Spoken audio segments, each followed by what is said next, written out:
अखेर बसव प्रेमींची मागणी मान्य. 15 एप्रिल पूर्वी पुतळा उभारणार. महापालिकेनं दिले आश्वासन. महात्मा बसवेश्वर यांचा अश्वारूढ पुतळा 19 एप्रिलच्या जयंतीपूर्वी उभारण्यात यावा या मागणीसाठी सोलापूर शहर जिल्ह्यातील बसव प्रेमींनी काल 1 दिवसाचं लाक्षणिक उपोषण केलं. खासदार प्रणिती शिंदे, माजी आमदार विश्वनाथ चाकोते, प्रकाश वाले, नरेंद्र गंभीरे, डॉक्टर शिवरत्न शेटे, मनीष काळजे, राज पाटील, प्रकाश हत्ती, डॉक्टर प्रकाश घटोळे, उदयशंकर चाकोते, सुदीप चाकोते, ॲडव्होकेट राजशेखर पाटील, प्राध्यापक भीमाशंकर बिराजदार, श्रीशैल बनशेट्टी, रेवणसिद्ध आवजे, बसवराज बगले, चंद्रकांत रमण शेट्टी, शिवलिंगप्पा शाबादे, आनंद मुस्तारी, सचिन शिवशक्ती, राजशेखर विजापुरे, गणेश चिंचोळी, विश्वनाथ अमने, अशोक भांजे, विजयकुमार बिराजदार, सोमनाथ चौधरी, वीरेंद्र हिंगमिरे, सकलेश बाबुळगावकर, पुष्पा घुंगे, प्रार्थना बिज्जरगी, स्मिता नाईक, सुरेखा बावी, राजश्री थळंगे, गुरुराज पद्मगोंडा, सागर रत्नुरे, विकास हिरेमठ, राहुल जत्ती उपस्थित होते. आंदोलनाची तीव्रता पाहून महापालिकेचे नगर अभियंता सारिका अकुलवार यांनी उपोषणस्थळी भेट देऊन सोमवारपासून कामास सुरुवात करणार असल्याचं, 15 एप्रिल पूर्वी पुतळा उभा करणार असल्याचं जाहीरपणे सांगितलंय. कार्यक्रमाचे सूत्रसंचालन राजशेखर बुरकुले यांनी प्रास्ताविक, अमित रोडगे तर आभार प्रदर्शन वीरेंद्र हिंगमिरे यांनी केले. मला माहिती आहे ते प्रसंग आणू देऊ नका असं मी पोलीस प्रशासन आणि महानगरपालिकेच्या प्रशासनांना अगोदरच सांगतोय. म्हणून याविषयी एक समिती किंवा या सर्व बसवभक्तांना घेऊन आयुक्तांनी त्याची बैठक घ्यावी, अधिकाऱ्यांनी त्याची बैठक घ्यावी आणि याचा निर्णय आम्हाला तात्काळ द्यावा अशी मी विनंती करतो. आज या ठिकाणी समाज बांधव एका पुतळ्यासाठी बसलेत, बसवेश्वर महाराजांच्या पुतळ्यासाठी बसलेत, ज्या ठिकाणी निधी उपलब्ध आहे, ज्या ठिकाणी जागा उपलब्ध आहे. अरे अशा ठिकाणी पुतळे होतात जिथं जागा उपलब्ध नसते. जिथं जागा उपलब्ध होती पुतळे तयार होतात, पण जिथं सगळं आहे तिथं पुतळा होत नाही. आणि जर आयुक्त, महापालिकेचे आयुक्त जर आपल्या या उपोषणाची गंभीर दखल घेऊ शकत नसतील, पोलीस प्रशासन जर या ठिकाणी येत नसेल, या विषयाबद्दल जर कोणाला महत्वाचा प्रश्न पडला नसेल, तर याच्या पुढचं आंदोलन हे उग्र आंदोलन असेल हे मी तुम्हाला या ठिकाणी इशारा या ठिकाणी देतो. आणि एकनाथजी शिंदे साहेबांना या सकाळीच मी पत्र दिलंय, फोनवरती देखील याची माहिती दिलेली आहे. त्यामुळे कारवाई तर नक्की आहे, पण आता यापुढे त्या अधिकाऱ्यांवर, उर्वरित अधिकाऱ्यांवर कारवाई होणे याची जबाबदारी त्यांची आहे. नाहीतर या प्रकरणी मोठं आंदोलन उभारेल. पण एकनाथजी शिंदे साहेब यांच्याकडून आपणास माहिती आहे कशा पद्धतीनं कारवाई केली जाईल. ती कारवाई केल्याशिवाय राहणार नाही. 19 तारखेला पुतळा उभारला पाहिजे, सगळ्यांचं म्हणणं आहे ना, सगळेजण त्यासाठी मान्य आहे ना. 19 तारखेला पुतळा हा झालाच पाहिजे, आमची मागणी आहे. आणि आजच्या आज त्या प्रशासनाने का होत नाही, कशासाठी होत नाही आणि करण्यासाठी तुम्ही काय करताय याचं लेखी पत्र हे आम्हाला द्यावं अशी मी त्यांना सांगतोय. लेखी पत्र देत असताना होणार नाही, वर्क ऑर्डर हा शब्द आम्हाला चालणार नाही. वर्क ऑर्डरची कोणतीही तक्रार किंवा कोणतंही ते ऐकून घेतलं जाणार नाही. काम चालू करण्याचा दिवस सांगायचा आणि काम पूर्ण करण्याचा दिवस सांगायचा आणि 19 एप्रिलला आम्हाला पूजा करण्याचा दिवस हा आम्हाला आमचा पाहिजे आहे. एवढंच मी या सगळ्यांच्या वतीनं मागणी करतो. आणि महात्मा बसवेश्वरांना खरं तर मी मनापासून माफी मागावी, त्यांच्यासमोर नतमस्तक व्हावं की सोलापूरमध्ये जर पुतळा 1 वर्ष नसेल तर खरंच अपमानास्पद आहे. एक बसवभक्त म्हणून घेण्यासाठी एक लाज वाटल्यासारखी आहे असं मी समजतो. आज सर्वजण आलात, यापुढे देखील पुतळ्यासाठी महात्मा बसवेश्वर महाराजांच्या पुतळ्याला आपण सर्वजण मिळून संघर्षमयरित्या येणार नाही अशी गरज, परंतु जर तसा प्रसंग आला तर आपण सर्वजण एकत्र राहू असं सांगतो. समाज वकट झाला पाहिजे, एकत्र आला पाहिजे, सगळ्यांनी घरी न बसता रस्त्यावर उतरलं पाहिजे. आणि 19 तारखेच्या आत हा चबुतरा आणि हा अश्वारूढ आपलं अस्मिता ज्याच्यावर जडलेली आहे ते बसवांना इथं विराजित झाले पाहिजे. असाच आशय जरी प्रत्येकानं व्यक्त केला असला तरी सुद्धा तुम्हाला सगळ्यांना एक नम्र निवेदन आहे. आज आत्ता शेटे सर आले, तेही बोलतील, मनीष भाई आहेत, प्रकाशांना आहेत, राजश्रीताई आहेत. आज आपण किती संख्येने इथं उपस्थित आहोत हा मुद्दा रेवण आवजेंनी मांडलेला होता. तर त्या संदर्भात एकच सांगायचं, जसं संक्रांतीच्या वेळेला अक्षतेला आमंत्रण नसताना लाखोचा जनसमुदाय तिथे एकत्रित येतो समाज म्हणून, तसं आज का नाही आला? फोनची वाट का बघायची आपण? वर्तमानपत्रात आलंय ना बसवण्णांबद्दल, कोण करतंय, काय करतंय, कसं करतंय, याच्यापेक्षा आपली अस्मिता त्या बसवण्णाशी पाहिजे.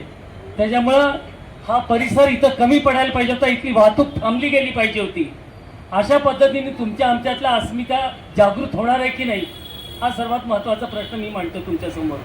नक्कीच 19 तारखेला हे सगळं होईल, आपण करू, पण समाजात एखाद्याने हाक दिली तर त्याच्या पाठीमागं उभं राहणं हे तुमचं आमचं समाज बांधव म्हणून कर्तव्य आहे.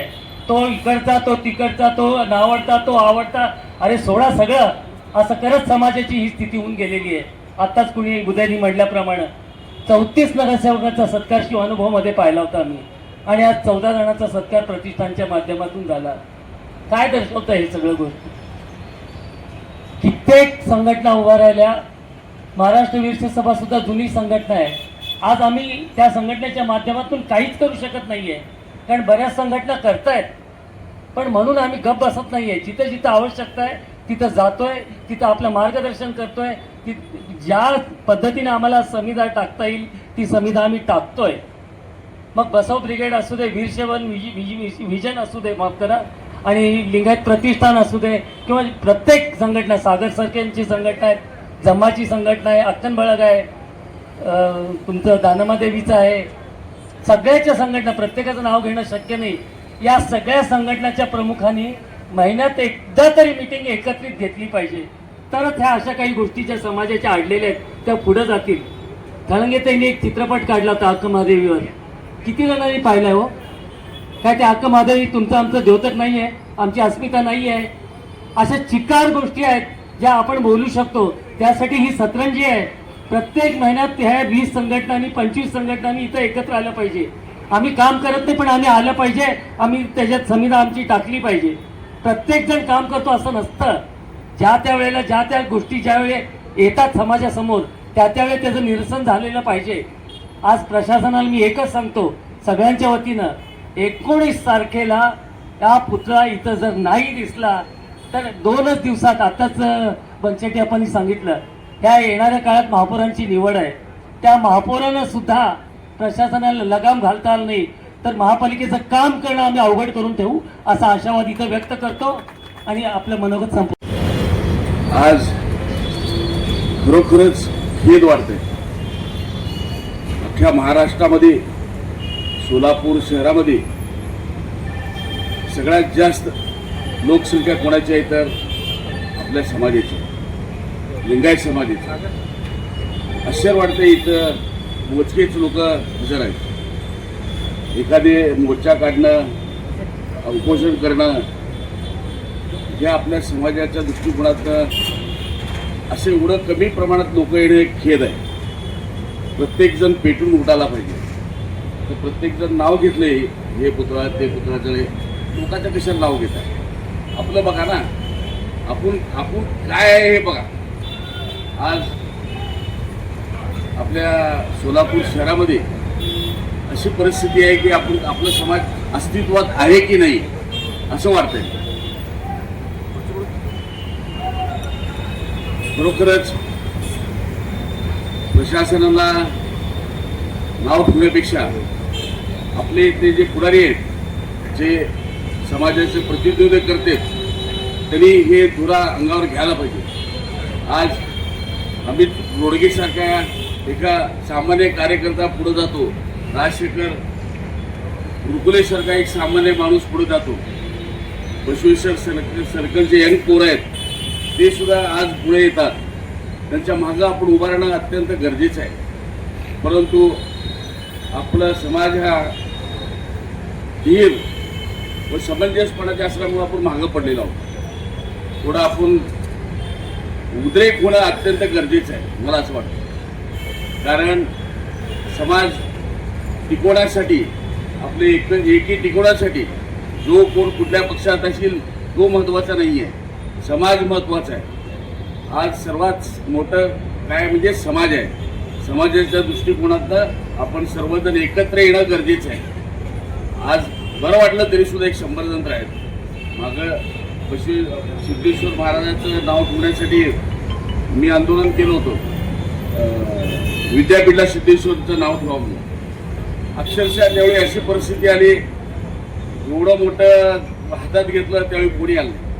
ठराविक आम्ही 5-25 लोकच मिळून काम केलं. खरं आपलं त्याचं नाव लागलं गेलं नाही. लागायला पाहिजे होतं, खरं लागलं गेलं. बसवण्णा हसते त्यांनी पण करून घेतलो. आणि अजून एक लहान गोष्ट आहे, पुढे असताना नवोदय मार्फतातून मी 25 लाख रुपये निधी घेतला आणि 51 लाख रुपये निधी मी ह्याला मंजूर करून घेतला आहे आपल्या मशाभूमीला, आपल्या आरोग्यभूमीला. ते 51 लाखाची भिंत पूर्ण झाली, मग इथे 25 लाख रुपये निधी याचा 100% हे निधी आपल्या शिल्लक आहे. म्हणून फक्त आपल्याला आपले लोक प्रशासनाला फॉलोअपला कमी पडतात, हे आपण जाणलं पाहिजे. जे नगरसेवक आहेत हे त्यांचं काम होतं की त्यांनी करायला पाहिजे होतं. मी कोणाचं नाव घेत नाही, कोणाला मी ब्लेम करत नाही. फक्त आता जे आमचे मुस्ताक साहेब बोलले हे खरोखरच आपल्या सगळ्यांना एक निमित्त एक जागून सगळ्यांना आपल्याला एकत्र व्हावं लागेल. नाहीतर कोणी किंमत खात नाही आणि किंमत देणं पण नाही. कारण काय, आपल्या सगळ्यांना एवढं शांतपासून कारण काय, आपले पूर्वज होते त्यांनी सगळं मोठे मोठे कामं करून ठेवले, म्हणून आपण सगळ्यात शांत येत आपण ठिकाणी. त्यांनी सगळं केले, बँका बांधले, त्यांनी सगळे कारखाना बांधले, सगळे केले. आपले एक पिढी आपल्या व्यक्ती केली. आता येणाऱ्या पिढीला कार्यक्रम, या येणाऱ्या पिढीला सगळ्या भोगाचं पाहिजे यायला लागली. का तर आपण शांत बसला म्हणून. या ठिकाणी मी सगळ्यांना विनंती करतो की एक वेबसाईट माध्यमातून आपण एक वेब सिरीज माध्यमातून आपण हे चालू करून ना आपण निषेध कसं नोंदवायचं. कमीत कमी 8 ते 10 लाख लिंगायत लोक आहेत, सगळ्यांनी निषेध नोंदवला पाहिजे, मग शासन जागे होईल. आणि आता मुस्ताक साहेब बोलल्याप्रमाणे कुठल्याही शासन जागरण होणार नाही. आता त्यांनी म्हटले की आम्ही काम करतोय, 100% काम होणार नाही. यासाठी आपल्याला एकत्र येऊन या काळामध्ये, येण्या काळामध्ये आपण जर 21 तारीख तर नाही साहेब, एवढा टाइम देऊ नका, कारण ते त्याचा क्युरेटिंग होणं लहान गोष्ट नाही. यांना कमीत कमी 3 ते 4 महिने लागतात त्याचे तर पुन्हा स्टँडिंग करायला. म्हणून आपल्याला 2-3 दिवसामध्ये डिसिजन घ्यावं लागेल. आणि 3 दिवसाच्या तिने नाही केलं तर 100% आपण एकत्र येऊ आणि रस्त्यावर उतरू आपण. म्हणून मी सगळ्यांना विनंती करतो की आपण आता याच्या पुढे शांत बसण्याचं नाही. जे बसलं तो लिंगच नाही माझा. या ठिकाणी मी तुम्हाला आवाहन करतो की तुम्ही सगळ्यांनी एक जागा व्हा. नाही तर बघा काय होईल आपल्या लिंगायत समाजाच्या सोलापुरातून. कारण सोलापुरात महाराष्ट्र एक नंबर लिंगायत आपले तर आहे, कोणी आपल्याला किंमत देत नाही. आज आपली काळाची गरज आहे. जर ही काळ गेली तर याद रखा. एखादं आता मी पक्षाला बोलत होतो, त्यांनी असताना 21 नगरसेवक होते, मी असताना 17 होतो, आता 14 आलेत. 14 उद्या 10 येतील. समजू नका. म्हणून मी सगळ्यांना विनंती करतो की हेच टाइम आहे आणि हे आज काळाची गरज आहे. आणि म्हणून 2 शब्द बोलतो. जय जय करून घेतलो. आणि अजून एक लहान गोष्ट आहे, पुढे असताना नवोदय मार्फतातून मी 25 लाख रुपये निधी घेतला आणि 51 लाख रुपये निधी मी ह्याला मंजूर करून घेतला आहे आपल्या मशाभूमीला, आपल्या आरोग्यभूमीला. ते 51 लाखाची भिंत पूर्ण झाली, मग इथे 25 लाख रुपये निधी याचा 100% हे निधी आपल्या शिल्लक आहे. म्हणून फक्त आपल्याला आपले लोक प्रशासनाला फॉलोअपला कमी पडतात, हे आपण जाणलं पाहिजे. जे नगरसेवक आहेत हे त्यांचं काम होतं की त्यांनी करायला पाहिजे होतं. मी कोणाचं नाव घेत नाही, कोणाला मी ब्लेम करत नाही. फक्त आता जे आमचे मुस्ताक साहेब बोलले हे खरोखरच आपल्या सगळ्यांना एक निमित्त एक जागून सगळ्यांना आपल्याला एकत्र व्हावं लागेल. नाहीतर कोणी किंमत खात नाही आणि किंमत देणं पण नाही. कारण काय, आपल्या सगळ्यांना एवढं शांतपासून कारण काय, आपले पूर्वज होते त्यांनी सगळं मोठे मोठे कामं करून ठेवले, म्हणून आपण सगळ्यात शांत येत आपण ठिकाणी. त्यांनी सगळं केले, बँका बांधले, त्यांनी सगळे कारखाना बांधले, सगळे केले. आपले एक पिढी आपल्या व्यक्ती केली. आता येणाऱ्या पिढीला कार्यक्रम, या येणाऱ्या पिढीला सगळ्या भोगाचं पाहिजे यायला लागली. का तर आपण शांत बसला म्हणून. या ठिकाणी मी सगळ्यांना विनंती करतो की एक वेबसाईट माध्यमातून आपण एक वेब सिरीज माध्यमातून आपण हे चालू करून ना आपण निषेध कसं नोंदवायचं. कमीत कमी 8 ते 10 लाख लिंगायत लोक आहेत, सगळ्यांनी निषेध नोंदवला पाहिजे, मग शासन जागे होईल. आणि आता मुस्ताक साहेब बोलल्याप्रमाणे कुठल्याही शासन जागरण होणार नाही. आता त्यांनी म्हटले की आम्ही काम करतोय, 100% काम होणार नाही. यासाठी आपल्याला एकत्र येऊन या काळामध्ये, येण्या काळामध्ये आपण जर 21 तारीख तर नाही साहेब, एवढा टाइम देऊ नका, कारण ते त्याचा क्युरेटिंग होणं लहान गोष्ट नाही. यांना कमीत कमी 3 ते 4 महिने लागतात त्याचे तर पुन्हा स्टँडिंग करायला. म्हणून आपल्याला 2-3 दिवसामध्ये डिसिजन घ्यावं लागेल. आणि 3 दिवसाच्या तिने नाही केलं तर 100% आपण एकत्र येऊ आणि रस्त्यावर उतरू आपण. म्हणून मी सगळ्यांना विनंती करतो की आपण आता याच्या पुढे शांत बसण्याचं नाही. जे बसलं तो लिंगच नाही माझा. या ठिकाणी मी तुम्हाला आवाहन करतो की तुम्ही सगळ्यांनी एक जागा व्हा. नाही तर बघा काय होईल आपल्या लिंगायत समाजाच्या सोलापुरातून. कारण सोलापुरात महाराष्ट्र एक नंबर लिंगायत आपले तर आहे, कोणी आपल्याला किंमत देत नाही. आज आपली काळाची गरज आहे. जर ही काळ गेली तर याद रखा. एखादं आता मी पक्षाला बोलत होतो, त्यांनी असताना 21 नगरसेवक होते, मी असताना 17 होतो, आता 14 आलेत. 14 उद्या 10 येतील. समजू नका. म्हणून मी सगळ्यांना विनंती करतो की हेच टाइम आहे आणि हे आज काळाची गरज आहे. आणि म्हणून दोन शब्द बोलतो. जय हिंद.